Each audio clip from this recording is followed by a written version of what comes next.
Oi, gente! E hoje, que honra! Hoje estreia do nosso podcast Cacoal. E olha, não poderíamos estrear em mais grande estilo do que hoje, tá? Hoje o nosso convidado do podcast Cacoal, ninguém mais, ninguém menos aí, tá? Do que Bruno Inácio, gente. Bruno Inácio, que é casado com a Patrícia Amaral, pai da Sara de 4 aninhos, administrador de empresas, MBA em gestão empresarial, atua no mercado imobiliário há mais de 13 anos. É sócio da W1 Consultoria Financeira, que hoje é a maior empresa do segmento aí do planejamento financeiro estratégico. Que honra, Bruno! Seja muito bem-vindo ao nosso podcast Cacoal. Obrigado, Rô. É um prazer estar aqui com vocês, né, com você. E principalmente nesse episódio que é o primeiro, né? Primeiro podcast que você está gravando. Estou muito feliz de poder estar aqui com você. Agradeço o convite e vamos contribuir nesse dia, né, nesse momento, com um pouquinho da experiência que a gente tem. Bruno, mas olha, é um monte de coisa aí, né, para perguntar. Mas, assim, a gente vem hoje com esse assunto, né, que eu gostaria, porque aqui tem várias coisas que dá para a gente falar, né? Atuou anos, né, no mercado imobiliário, né? Tem algumas coisas, mas hoje a curiosidade, e queria abusar aqui do seu tempo para a gente entender um pouquinho mais de finanças, né? Porque hoje eu acho que isso é uma dor, assim, de quase todos nós brasileiros. Já queria começar perguntando, você diria que você é uma pessoa que tem ou não educação financeira? Agora é a hora da verdade. Olha, já começou com uma pergunta, né? Já começa na pressão. Bom, a resposta objetiva é sim. Obviamente que sempre há espaço para melhoria e eu tenho, junto com a minha esposa, minha família, falando da minha vida pessoal, buscado isso sempre. Mas eu acho que é legal falar, é legal trazer para o momento hoje que antes de fazer parte da W1 e de ser um dos sócios, me tornar consultor financeiro e entrar nesse segmento, trazer isso como propósito de vida, né? Eu fui cliente da empresa, fui cliente da W1, consultoria financeira. Então, por um período de 2 anos, eu passei por uma educação financeira, uma reeducação financeira, né? Eu não me considerava alguém totalmente desequilibrado financeiramente, tinha alguns princípios, mas quando eu conheci o trabalho da consultoria financeira que a W1 fazia e tinha, eu percebi que tinha muito espaço para melhorar e para evoluir. Então, a partir de então, eu passei a ser cliente e fui 2 anos cliente da empresa. E nesse período eu já evoluí, já melhorei muitas coisas. Isso impactou minha vida pessoal, minha vida financeira, pessoal. E também no meu negócio. Na época eu tinha uma imobiliária, né? E isso influenciou também na maneira que eu fazia a gestão financeira da minha empresa. E isso foi fundamental para todos os passos que eu dei a partir dali. Não, eu já comecei com essa pergunta justamente porque, assim, considerando, né, falando aí em educação financeira, gente, eu acho que esse de verdade é o meu calcanhar de Aquiles, de verdade. Gente, olha, tem gente que tem problemas, mas assim, é sério. E ao mesmo tempo, quem tem de verdade esse problema, às vezes a pessoa ela demora uma vida para realmente ter a consciência, né, que realmente ali mora um problema. E vem de muitas coisas, né? Vem de crenças, vem de, né? Então, eu imagino que cliente para vocês não deve faltar. De fato, não falta. Mas, assim, você falou aí bastante em relação à W1. Quem estiver ouvindo a gente aí, o que seria a W1? Na verdade, o que seria de verdade aí uma consultoria financeira? Tá. A W1 ela é uma empresa que existe no Brasil há mais de 15 anos, né? Tem um conceito de consultoria que vem desde de 40 anos atrás, um conceito europeu. Os fundadores da W1 no Brasil são europeus e eles trouxeram um conceito que já aplicava na Europa há muito tempo. E a W1, então, a partir de 2010, ela começa a fazer esse trabalho entendendo que o Brasil sempre foi e ainda é um país com muitos recursos. Então, hoje o Brasil é a 9ª maior economia do mundo em tamanho, mas com dinheiro, com um dinheiro nem sempre tão bem aplicado, tão bem administrado, e isso não só o poder público. As pessoas não sabem administrar bem os seus recursos, né? Então, a partir dessa demanda e dessa necessidade, a W1 começa a fazer esse trabalho de consultoria financeira e planejamento financeiro, que tem como objetivo trazer uma visão 360 graus da vida financeira de uma pessoa, então uma solução completa. As pessoas às vezes acham que planejamento financeiro, eu sou organizado financeiramente quando eu consigo pagar todas as minhas contas, por exemplo. É um conceito bastante utilizado, mas que eu vejo como um olhar limitado do todo. Né? É óbvio que se você pegar quem não consegue nem pagar as contas já é alguma coisa. Mas o planejamento financeiro ele faz mais que isso. Ele ajuda aquela pessoa a conseguir entender de fato como o dinheiro dela entra e sai, para onde ele vai, como ele entra, de que forma ele entra, como ele gasta. A partir dessa gestão desses números, a gente consegue criar estratégias de planejamento para que as pessoas possam alcançar seus objetivos financeiros. Porque você concorda comigo? Todas as pessoas, todos nós temos um objetivo financeiro. Qual que é o seu objetivo? Qual que é o meu? Para alguns é uma casa, para outros é uma viagem todo ano, para outros é pagar uma faculdade de medicina para o filho. Cada um tem a sua verdade sobre o objetivo financeiro. Para outros é fazer uma ultramaratona do outro lado do mundo. Que é o seu, né? Exato. Então todo mundo tem seu objetivo financeiro. Só que quando eu não estou devidamente organizado financeiramente, eu inviabilizo a realização desses objetivos. Então, o nosso trabalho é justamente em contribuir para que as pessoas consigam realizar seus objetivos financeiros e, claro, sem ficar depois com uma dívida para pagar por muito tempo, como a maioria das pessoas fazem. Né? As pessoas muitas vezes fazem algumas coisas importantes na vida que querem realizar, mas depois comprometem anos e anos da vida financeira, da família, dela própria, em prol desse objetivo. O nosso trabalho é justamente que isso aconteça de uma forma mais leve, mais suave. Tem uma máxima que eu gosto de dizer que aquilo que é planejado é mais barato. Olha, como eu falei, hoje eu ia abusar, né? Aproveitando você aqui, que é um assunto que de fato interessa a todos. Assim, para alguém, né? Você aí dando uma consultoria aí para quem está nos assistindo. O que você colocaria assim como os 3 principais pontos para uma pessoa? É claro que eu sei que isso é muito mais, né? Bem mais amplo. Mas, assim, para uma pessoa começar a se organizar, um planejamento já estratégico aí, quais seriam os 3 principais pontos, assim, que você diria? Se eu começar a se organizar. Perfeito. É uma ótima pergunta. Primeiro, a primeira coisa que as pessoas negligenciam e que é fundamental, é o princípio de tudo, é você compreender de que forma o seu dinheiro se comporta. A gente usa isso de uma forma mais técnica, a gente chama isso de fluxo de caixa. As empresas usam muito isso e na vida pessoal as pessoas não usam tanto. Então, no pessoal, as pessoas não usam tanto esse termo fluxo de caixa. Mas nada mais, nada menos é do que controlar e entender como o seu dinheiro se comporta, de que jeito você ganha esse dinheiro e em que quantidade, de onde, porque para algumas pessoas é muito fácil isso. Eu só tenho uma renda e esse dinheiro entra desse lugar, mas tem muita gente que tem 3, 4, 5, 6 fontes de renda.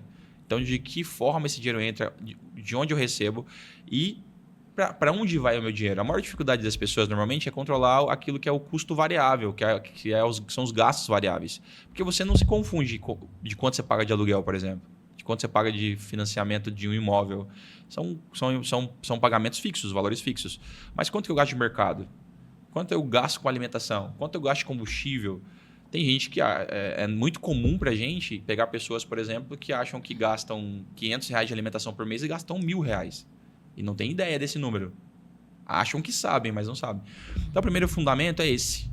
E aí o nosso trabalho é com as ferramentas que a gente tem, conseguir olhar para essa questão e ter um número exato. E por que isso é importante? Porque se eu não tenho esse número, eu não consigo tomar uma decisão correta. Eu posso ou não comprar um carro novo? Eu posso ou não viajar? Eu posso ou não? Eu acho que posso. E aí a maioria das pessoas fazem isso. Então, esse é um pilar fundamental. Né? Um segundo pilar muito importante, que as pessoas negligenciam e poucas pessoas conhecem, a gente chama de segurança financeira, que existe algum risco na minha vida que pode afetar minha vida financeira? Vou dar um exemplo. Para o autônomo, para alguém que recebe aquilo que produz, o meu salário precisa ser construído todos os meses. Eu sou um empresário, sou um autônomo, tenho um negócio. O que acontece se eu não puder trabalhar por um período? 30 dias, 60, 90, que seja por qualquer motivo. Por exemplo, doença. O que acontece com a maioria das pessoas que se ficassem sem poder trabalhar financeiramente falando? Eu diria, pela minha experiência, que a maioria entraria num colapso financeiro. Por quê? Porque se eu não produzo, eu não recebo e eu vou ter que consumir aquilo que eu tenho, se é que eu tenho. Patrimônio, vender um carro, acessar uma reserva, se é que eu tenho. Existem soluções hoje que a gente conhece que permitem que essa pessoa, fiquei doente, ela possa receber uma renda contratada por um período enquanto ela está afastada por motivo de doença. E pouca gente conhece isso. E a gente trabalha nisso. E por que isso é importante? Por planejamento financeiro. Porque senão eu faço um planejamento, estou construindo uma reserva, estou construindo aqui um objetivo, que seja comprar uma casa, acontece um infortúnio que ninguém controla. Sim. E eu tenho que desconstruir o que eu construí aqui. Esse é um outro fundamento. E eu diria que o terceiro fundamento é um investimento de longo prazo, que é pensar em que tipo de objetivo eu tenho e como eu vou construir esse objetivo. Esse é um outro ponto importante. E aí eu ligo todos esses 3 pilares são interligados. Né? Então, eu organizo minha vida financeira, entendo como eu ganho, como eu gasto, para que eu possa ter recurso posteriormente, para investir nos meus objetivos financeiros. Seja para uma viagem, seja para comprar um bem, ou até mesmo para planejar minha aposentadoria. Porque, eu não sei se acho que talvez você não saiba, mas é uma informação que pouca gente sabe. As pessoas sabem que a aposentadoria é um desafio para o brasileiro, mas pouca gente sabe desse número que eu vou dizer agora. 98% das pessoas no Brasil, quando se aposentam, precisam diminuir o padrão de vida ou dependem de alguém. Uau, 98%. 98%. Quando eu me aposento, ou eu ganho menos e aí eu tenho que viver um pouquinho inferior ao que eu vivia antes, às vezes um pouquinho, às vezes muito inferior. Ou eu dependo de alguém, um filho, um amigo, alguém tem que me ajudar a compor a minha renda para poder viver melhor na aposentadoria. Então, esse terceiro pilar é um pilar que eu entendo que também é fundamental, porque todo mundo que vive hoje precisa viver com a melhor qualidade de vida hoje, mas também construindo um futuro, porque ele chega. Independente de qualquer coisa, a gente negligencia, mas ele chega para todas as pessoas. Sim, com certeza. Mas assim, e Bruno, há quanto tempo que você está hoje como consultor financeiro? Há 2 anos. Há 2 anos. E nesses 2 anos eu imagino que é muita história, né? E assim, existe meio que um padrão, assim, das pessoas que procuram vocês? Tem meio que assim um padrão? Porque lá vocês, né, devem ter toda uma estatística, né? Sim. Trabalha muito em cima disso, né? Desses números. Mas assim, tem um padrão de pessoas que procuram vocês ou é meio que variado, assim? Nós temos algumas categorias que nós trabalhamos bastante. Por exemplo, a gente trabalha bastante com profissionais liberais e autônomos. É um perfil de clientes que nós temos. Então, o empresário, o pequeno empreendedor, o médico, o dentista, o arquiteto, o advogado, os profissionais liberais e autônomos e empreendedores são um público que a gente atende muito, né? Empresários. Então, eu diria que esse talvez seja um perfil que a gente mais tem. Se a gente for pegar um perfil, talvez esse seja o perfil que a gente mais atende, tá? Hoje. Mas a gente tem variados tipos de cliente. Nós temos, inclusive, Rô, clientes que moram fora do Brasil. Então, por exemplo, hoje nós temos clientes que moram na Itália, que moram nos Estados Unidos, que são brasileiros que moram nesses lugares e que precisam e querem organizar suas vidas financeiras aqui, no Canadá, inclusive. Então, a gente tem os mais variados tipos de perfil. O cliente que chega com muito patrimônio, ele precisa organizar o patrimônio dele, porque, afinal de contas, um dos nossos trabalhos é assessorar o investimento que esse cliente faz. Então, ele precisa... Como eu invisto melhor o meu dinheiro? É um perfil. O cliente que está com uma dificuldade de organização da parte de dívidas, né? Às vezes está endividado, precisa de um auxílio em como reorganizar essa questão de caixa e de endividamento, a gente também atende. A gente atende o empresário que precisa de uma consultoria para a empresa dele. Eu preciso organizar minha empresa, eu cresci, comecei a ter um faturamento, me perdi aqui, fiz a gestão sozinho, até aqui. Daqui em diante eu não estou conseguindo mais gerir. preciso de ajuda, preciso de um suporte. A gente também tem a consultoria para essa empresa. Então, a gente atende os mais variados tipos de clientes. Já atendemos, por exemplo, a mulher que ficou viúva e que o marido tocava os negócios, o marido cuidava do patrimônio, o marido cuidava da empresa. Como que eu faço agora? Eu não tenho ideia do que fazer com esse dinheiro, não tenho ideia como eu resolvo todo esse contexto. A gente atende também. Então, a gente costuma dizer, Rô, que no que diz respeito à vida financeira, a gente tem dificilmente vai haver um perfil de cliente que a gente não tenha uma solução para ele.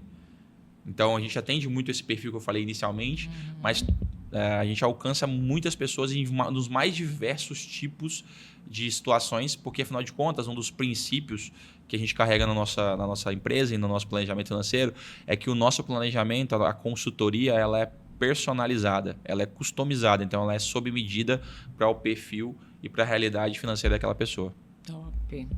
E assim, é engraçado, Bruno, porque assim, ó, você falando aí, né, sobre variados tipos e tudo, e falando em relação a esse nível de consultoria, e gostaria muito, né, o convite aqui para você, né, estrear aqui com a gente falando sobre esse assunto que de verdade, né, interessa a todo mundo.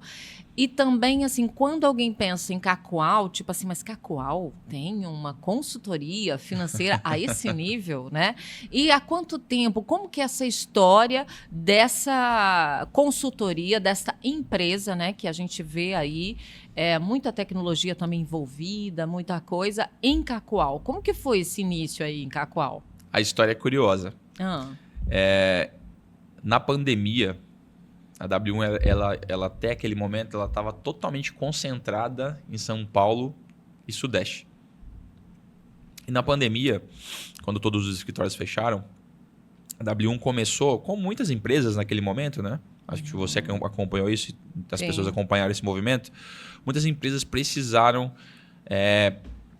se digitalizarem, foram para o online, foram para esse trabalho home office, enfim, abriu outras frentes foram abertas que não existiam até aquele momento.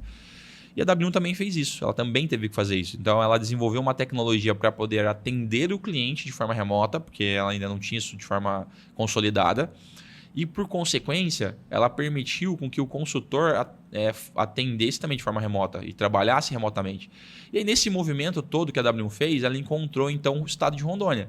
E é muito curioso essa história, Rô, porque, curiosamente, quando Rondônia foi encontrado, o centro-oeste do Brasil e o norte estavam totalmente inexplorados ainda pela W1 e por esse trabalho.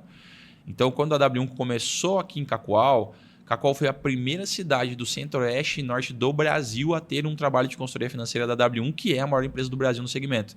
Então, a gente olhava no mapa e via Cacoal isolado aqui, nenhuma outra cidade no norte, nenhuma outra cidade no centro-oeste tendo um trabalho de consultoria e tendo um escritório da W1 funcionando. Então, isso começou no final dos anos de 2000, no final de 2020, desculpa, 2000, estou voltando no tempo, no final de 2020, começou esse trabalho, né, com um dos meus sócios, que é o Euler Santana, ele foi o pioneiro desse trabalho aqui. E então a W1 começa a se desenvolver aqui e confesso que a percepção que eu tenho é que a W1 no início olhava assim, o que vai acontecer naquele lugar, né? Rondônia é muito longe, será que isso vai prosperar lá e tal? Isso não só com essa empresa, né? Esse olhar das pessoas lá no Sudeste, no Sul, para cá, é quase que unânime, né? Acho que a gente ainda continua no meio das onças, né? Exatamente. É muito comum eles acharem, inclusive, que aqui a gente só tem índio, rio, onças, etc. E a gente tem tudo isso, mas tem muito mais que isso, exato, né? Exato. Muito mais que isso. Eles se surpreendem, inclusive, quando vêm aqui. E, curiosamente, Cacoal, eu moro em Cacoal há 16 anos, mas sou do estado, e eu tenho orgulho de dizer que Cacoal foi a única cidade nesse trabalho de expansão online que a W1 foi, porque literalmente ela começou a fazer esse trabalho aqui, a treinar o time que estava aqui em Cacoal naquela época, totalmente online. Nesse processo, o único escritório que sobreviveu nesse processo online que foi aberto no Brasil inteiro, e foram vários, além de Cacoal, foi Cacoal. Então, quando acabou a pandemia, só Cacoal ficou de pé, dos escritórios novos que foram abertos de maneira online durante a pandemia. Uau. Só a Cacau ficou de pé. Porque tinha um grande líder, que começa com o Euler Santana, que é meu sócio, e, enfim, um grande consultor, um grande profissional. E uma cidade que abraçou a ideia, uma cidade que recebeu o trabalho de consultoria com bons olhos. E a gente então conseguiu fazer esse trabalho e vem desde 2020, 2021, a equipe foi crescendo. A gente começou com o Euler em 2020 e hoje nós temos aqui em Cacoal, trabalhando em Cacoal, hoje mais de 60 profissionais. Uau. Nesse segmento. Então, um crescimento um crescimento incrível nesse período. E é um pouquinho um resumo da história da W em Cacoal. Muito legal. É porque, assim, igual isso, né? Que você falou, porque realmente falando-se em consultoria a esse nível e tudo, surpreende muito quando você fala, né? Até tive uma experiência recente com relação a isso em Porto Velho. Aí a pessoa fala assim, mas agora que vão montar o escritório em Porto Velho? Mas isso tá onde? Cacoal, né? Então, como que começa em Cacoal? É legal, muito bom. De fato. Nós estamos abrindo em Porto Velho esse processo de abertura. Mas Cacoal é uma cidade sempre esteve na vanguarda de vários processos de inovação, né? Aqui no interior do estado de Rondônia e nessa área não foi diferente. Show! Mas, Bruno, falando aí um pouquinho mais de você também, né? Curiosa aqui, porque lembro de você na imobiliária, né? Você fez história aqui falando de você, história em Cacoal com imóveis, né? Sim. Eu atuo no mercado imobiliário desde 2012, né? Hoje estou dedicado à W1, mas atuei desde 2012 nesse mercado. Sou ainda um apaixonado, entusiasta do trabalho imobiliário. Hoje a minha esposa que segue com esse trabalho que toca imobiliário. A gente tem um negócio imobiliário que a minha esposa cuida, que é o escritório dela, Patrícia Amaral Home, é o nome dela, Patrícia Amaral. Ela tem um escritório ali na Berno, que é onde também é o nosso escritório de consultoria financeira. E eu sou apaixonado, sou suspeito de falar, gosto muito do mercado imobiliário. Muitas pessoas, inclusive, curiosamente, acham que há um conflito entre... Né, como que você vai trabalhar no mercado financeiro? Você é do mercado imobiliário, as duas coisas são diferentes, né? E, na verdade, se falou muito disso, se construiu muito essa divisão. O mercado imobiliário não anda junto com o mercado financeiro, são duas coisas diferentes. Na verdade, eu vejo tem totalmente uma sinergia, né? A gente acredita na diversificação de investimentos, então você tem um pouco de dinheiro no mercado imobiliário, que é o investimento que a maioria das pessoas começa e pensa em fazer primeiro, e depois o mercado financeiro ele tem a capacidade de trazer mais diversificação, mais liquidez e várias outras características que o mercado financeiro tem. Então, o mercado imobiliário é apaixonante, né? O mercado imobiliário, o imóvel tem valor desde antes de Jesus, né? Eu brinco assim, eu falo isso. Desde antes de Jesus ir para a Terra, o mercado imobiliário já tinha valor, os imóveis, as terras já tinham valor. Se você for ler lá o Antigo Testamento, já fala lá das terras compradas, vendidas, as pessoas já brigavam e disputavam por causa de terras e por causa das questões geográficas, né? Então a terra sempre teve valor, nunca desvalorizou, sempre, hoje é assim, vai continuar sendo. Quando o mercado está em crise, quando as coisas estão difíceis, o mercado imobiliário continua acontecendo, continua tendo negócios.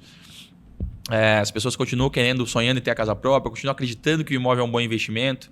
Então, eu também acredito e eu vejo que o mercado imobiliário de Cacoal é um dos mais valorizados e Cacoal tem essa cultura. Isso é verdade. Eu nunca vi um lugar com o valor de metro quadrado como Cacoal. Com certeza. Né? Aqui eu falo nesta nossa região. Né? Mas isso é bom, sabe? Isso é incrível. Isso é incrível, porque as pessoas às vezes falam isso de forma com uma denotação negativa. Não, eu vejo com muito bons positiva, olhos, né? exatamente. Com certeza. Porque na mesma proporção que você compra, você vende, né? Sim. Então, existem cidades, por exemplo, em Rondônia, com que eu conheço, e tem colegas corretores que trabalham, que eu vejo que tem muito mais dificuldade de você vender um imóvel que você tem lá. Tem um imóvel que eu quero vender. Você não consegue vender, mesmo que você coloque no preço. Às vezes, mesmo que você baixe o preço, você não consegue. Enquanto que a qual você sempre vai achar negócio. As pessoas acreditam no mercado imobiliário.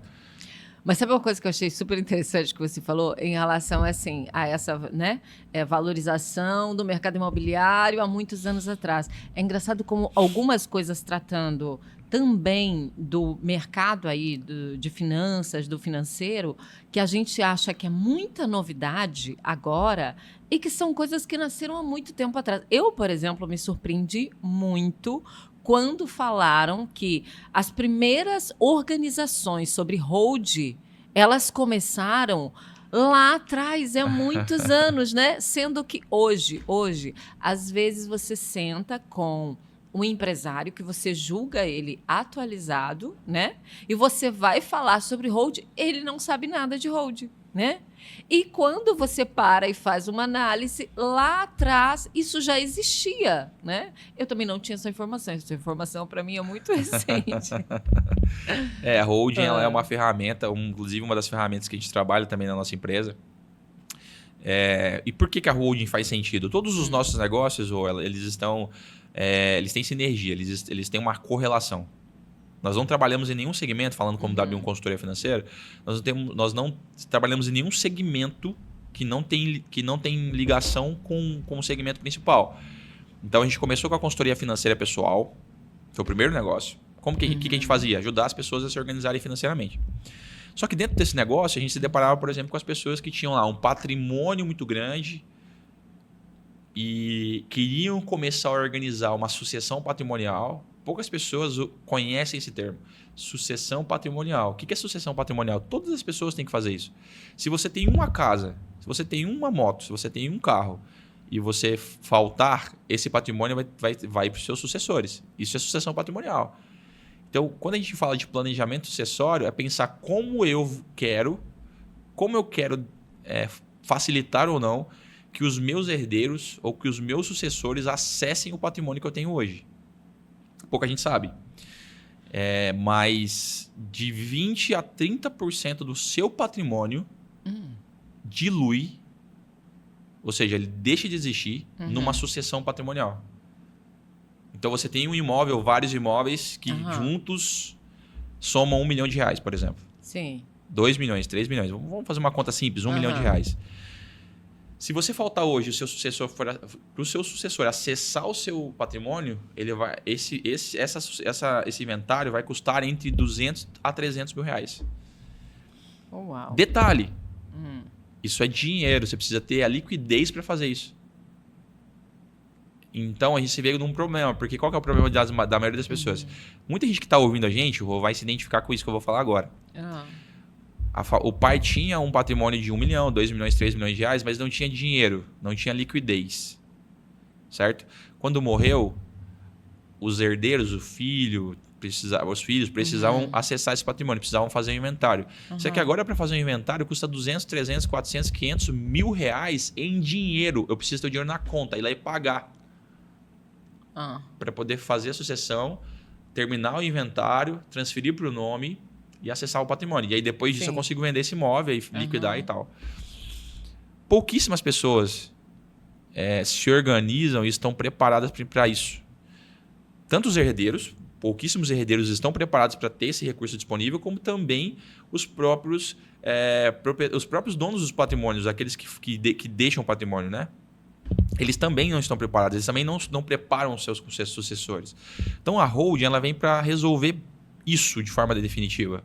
Ela vem para, primeiro, baratear o custo desse inventário, tornar esse inventário muito mais barato. Existem casos em que esse custo zera. Existem casos que zera o custo de transmissão de transmissão de um bem. Então, tornar mais fácil, tornar mais barato, tornar muito menos burocrático. Mas vamos supor que essas pessoas que estão nos ouvindo, aí na cabeça delas, elas falam assim, mas eu poderia, de repente, doar em vida. Certo. Mas e aí? O doar em vida também, ele se livra desse problema ou ele só meio que adia o problema? Olha, existem várias justificativas do porquê doar em vida não faz muito sentido. A gente pode, inclusive, conversar sobre isso de uma forma bem específica em outro momento. Mas o fato é, a experiência nos mostra que a doação ela causa e pode causar uma série de dificuldades na prática posteriormente, né? Como, por exemplo, um possível desdobramento. Se o seu filho que recebeu o seu patrimônio, antes... Porque normalmente as pessoas doam e deixam usufruto. Então eu dou, mas eu fico com usufruto. Eu fico com o direito de usar aquele bem até que eu falte. Sim. Mas se a pessoa que recebeu, o filho que recebeu aquela doação, se ele morre, o que acontece agora? Entendi. Se ele morre antes do pai, qual é o próximo desdobramento? Aí fica um ponto de interrogação. Exatamente. É isso que a gente explica dentro da consultoria. É isso que a gente explica dentro do trabalho de holding. Qual que é o próximo desdobramento? Por que não fazer? Então, a recomendação que eu dou é... Então tá, e agora é aquele momento que ele vai falar, arrasta para cima. Arrasta para cima e chama no... Exatamente. Então, é justamente por coisas como essa, e esse é só um ponto, tá, Rô? É só para trazer uma reflexão de que as pessoas julgam entender todo o cenário. Muita gente acha que entende, acha que já fez o que é suficiente, acha que já está resolvido, mas na prática na prática pode haver vulnerabilidades, questões que não foram bem resolvidas e esclarecidas, inclusive dentro da própria holding. Só fazer uma holding não é suficiente. Talvez esteja nos ouvindo agora pessoas que pensam assim, eu já fiz a minha. Mas será que essa holding está devidamente estruturada? Será que essa holding segue está devidamente organizada no seu acordo de acionistas, devidamente estruturada? Porque é isso. As pessoas fazem holding, mas elas não entendem que não é só fazer uma holding. Ela precisa estar exatamente bem estruturada, bem construída, para que ela atenda os objetivos. Caso contrário, ela não vai atender, ela vai trazer a mesma dor de cabeça que se você não tivesse uma holding. Entendi. Uau, gente, é muito assunto. Tô vendo que a gente vai ter que conversar mais aqui com o Bruno.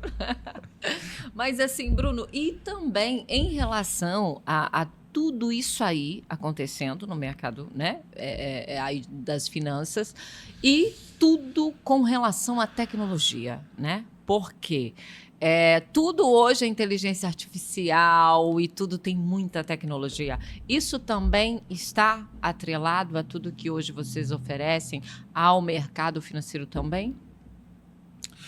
Rô, muito legal a sua pergunta. A W1 é uma empresa muito ligada à parte tecnológica.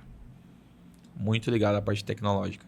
Então, hoje nós temos, por exemplo, uma ferramenta que ela é talvez um dos pontos altos do nosso trabalho, que é uma ferramenta onde a gente consegue fazer toda a parte de gestão e a parte do planejamento financeiro dentro dessa ferramenta.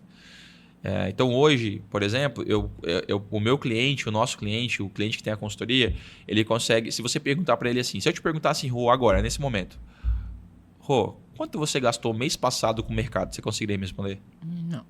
Não. Porque é uma resposta que se você não estiver fazendo o controle, você não sabe. O nosso cliente consegue, se você fizer uma pergunta para ele, entrar agora no aplicativo e confirmar e saber o valor que ele gastou. Seja nessa área ou em qualquer outra área. Ele consegue fazer um planejamento de gastos. Então, ou seja, eu começo o mês podendo planejar qual valor eu vou gastar durante o mês. Eu ganho 10 mil, consigo planejar se eu vou gastar 9, 8 ou 7. E quanto eu vou investir. Quanto vai sobrar para eu investir, se vai sobrar ou não. Então, ele consegue entrar também, por exemplo, planejei gastar 2 mil de mercado esse mês. Deixa eu ver quanto que eu gastei. Ele consegue entrar e olhar isso. E tudo isso funciona de forma automatizada. O que significa isso? Por que a maioria das pessoas não sabem quanto ganham? E como gastam, principalmente? Por quê? Porque elas já tentaram lançar... Você já tentou fazer uma planilha de despesas? Já. Quase todas as pessoas já tentaram. Uma planilha, o caderninho, às vezes até algum aplicativo que tem na internet. Mas elas desistiram no caminho. Então, como a nossa ferramenta soluciona isso? A gente consegue sincronizar as contas correntes do cliente aqui dentro. A ferramenta recebe as informações de movimentação financeira que o cliente vai ter acesso. Obviamente que a ferramenta não permite fazer nenhuma movimentação financeira, ela só recebe. E com isso, toda a movimentação do financeiro do cliente fica registrada aqui dentro. Se ele tiver 2 ou 3 contas, se ele tiver 2 ou 3 cartões, todas no mesmo lugar e no mesmo fluxo de caixa. Controlando a entrada e saída, trazendo as informações de entrada e saída. E com isso eu consigo fazer essa gestão de planejamento de despesas, etc. Então, a W1 vem melhorando isso a cada dia. Então, essa ferramenta ela é uma ferramenta tecnológica, não existe no mercado nada que entregue isso hoje dessa forma. Existem coisas parecidas, similares, mas não com essa precisão. E a W tem um departamento totalmente dedicado a essa solução e a melhoria contínua dessa solução. Então hoje a gente é muito focado nisso, em inteligência artificial, na parte tecnológica, tanto para essa finalidade que eu falei, quanto, por exemplo, para apoiar os nossos clientes através dos nossos assessores de investimentos, nas melhores opções de investimento, por exemplo. Quando o nosso cliente vai investir, a gente tem ferramentas que nós usamos para trazer uma inteligência de mercado e nos ajudar a orientar os nossos clientes do quais são os melhores investimentos para o perfil que aquele cliente tem. Show de bola. E olha, Bruno, é muita coisa. Eu, por exemplo, nessa área, como eu te falei, que é o meu maior desafio, né? Então, eu teria que ir uma consultoria particular com você. Mas como a gente quer deixar, né, esse gostinho aí de quero mais para te convidar novamente aqui para um outro momento, porque se a gente fosse aprofundar, né, igual aí, eu fiquei morrendo de curiosidade sobre hold, sobre essa questão da inteligência artificial aí sincronizada, mas agora eu queria que você deixasse, tá, para todo mundo aí que tá ligadinho aqui com a gente, né, você deixasse, porque assim, como a gente iniciou falando, né, é um desafio, acho que principalmente para nós brasileiros, né? Quando você vê outras culturas, parece que as pessoas têm uma educação financeira que ela aprende já desde a infância, né? E nós não tivemos isso, né? Então é uma dor, assim, eu acho que de quase todo mundo. E como você, né? Um profissional de verdade dessa área, né? Dominando aí essa área justamente, o que você falaria de verdade aí? Qual um conselho que você deixa para quem está nos assistindo? Porque isso, às vezes, é motivo de dor para muita gente em vários sentidos, né? Isso acaba um casamento, isso destrói uma família, isso, né? É uma coisa muito séria. Vocês aí salvam vidas, a gente pode dizer assim, né? Então, gostaria que você deixasse aí essa... Rô, eu pensei, não sei se eu posso, mas eu lembrei de uma história corroborando com isso que você falou. Certa vez eu atendi no escritório um casal. Chegou lá um casal e 2 filhos. E eles... e conversando com aquela família, eu percebi que a vida financeira deles era um problema e tinha afetado completamente o núcleo da família. Então a família, o marido tinha que trabalhar de domingo a domingo. E aí eu ouvi uma fala da esposa: esse homem trabalha de domingo a domingo há mais de um ano e as coisas parecem que só pioram. Uau. Ela com 2 crianças, uma no colo inclusive, falando isso. Então não era falta de trabalhar. Ele tinha um trabalho, tinha uma empresa em um segmento que eu conheço, sei que é um segmento rentável, mas ele se perdeu financeiramente e isso causou vários problemas. Então, de fato, quando as pessoas estão desorganizadas financeiramente ou não protegidas financeiramente, isso impacta totalmente a qualidade de vida da família, né? Existem médicos que ganham muito bem, mas, por exemplo, precisam trabalhar 80 horas por semana. Eu atendi um médico 2 semanas atrás que ganha muito bem, mas precisa trabalhar 80 horas por semana para conseguir pagar as contas e manter a estrutura familiar. Então, quando eu me deparo com histórias como essa, eu percebo que não é só sobre ganhar mais dinheiro, é sobre saber gerir. E quando eu consigo gerir, administrar e planejar e cuidar bem do meu dinheiro, eu permito que a minha vida seja melhor. Eu ganho horas com a minha família, eu ganho horas com o meu filho. Por exemplo, esse médico poderia talvez trabalhar só 60 horas ou só 40 horas para ter o mesmo resultado financeiro que ele está tendo com 80 horas agora. Só que só gerindo melhor. Então, de fato, o nosso trabalho ajuda as famílias, ajuda os casamentos, ajuda a qualidade de vida dos filhos, ajuda a sociedade como um todo. O último conselho que eu poderia dar para as pessoas procure, se você está em casa e está ouvindo e alguma coisa do que a gente falou tocou você aí, fez sentido para você, nos procure o nosso trabalho, a gente pode te atender, pode fazer um diagnóstico para você entender como o nosso trabalho pode te ajudar, porque assim como quando você tem um problema de saúde, você precisa ir no médico, se o seu problema de saúde é saúde financeira, procure um médico nessa área, que somos nós. Nós, consultores financeiros, somos especialistas em resolver problemas financeiros, em contribuir com a vida financeira das pessoas. Então, nos procure, nós estaremos à disposição para atender você. Certamente, a gente tem alguma ferramenta que pode te atender e pode melhorar a sua qualidade de vida. E você pode, sim, viver muito melhor do que aquilo que você está vivendo hoje. Ah, isso aí, muito bem, gente. Tá vendo? Tem solução, tem consultores. Bruno, foi uma honra, de verdade, maravilhoso te receber aqui, viu? Parabéns pelo trabalho. Vejo que você gosta dessa terra de verdade, né? Sim. Você chegou em Cacoal que ano mesmo, Bruno? Eu cheguei em 2008 aqui. 2008. Sou filho de Rondônia, nasci em Vilhena, mas cheguei em Cacoal em 2008. Cacoal é a melhor... Gente, eu não sei de onde você está ouvindo, eu não sei... Talvez isso cause um pouquinho de... os meus conterrâneos vilenenses, lá do Cone Sul, da capital. Mas Cacoal é uma das melhores cidades, né? Se não a melhor cidade. Sou suspeito, moro aqui para se morar hoje. Cacoal é uma cidade maravilhosa, um povo acolhedor. Enfim, uma cidade pujante, que cresce a cada dia, com pessoas que acreditam na cidade. Cacoal é maravilhosa. Construí minha vida aqui, casei aqui, tive filho aqui e sou apaixonado pela cidade. É isso aí, ó. Mais um apaixonado, gente, por Cacoal. Eu também sou suspeita em dizer, não sou cacoalense, nem sou rondoniense, mas eu acho que eu sou de coração, viu? Então vem pra cá, vem e ó, nos sigam aí, tá? Vou deixar aqui os endereços nossos aí, tá? Das redes sociais. E olha, nos segue também, gente, lá no canal, no Instagram. E a gente vai estar aí. Obrigada por nos acompanhar até aqui. Nossa estreia. E vem aí na próxima quarta-feira também, com uma história incrível, direto aqui de Cacoal.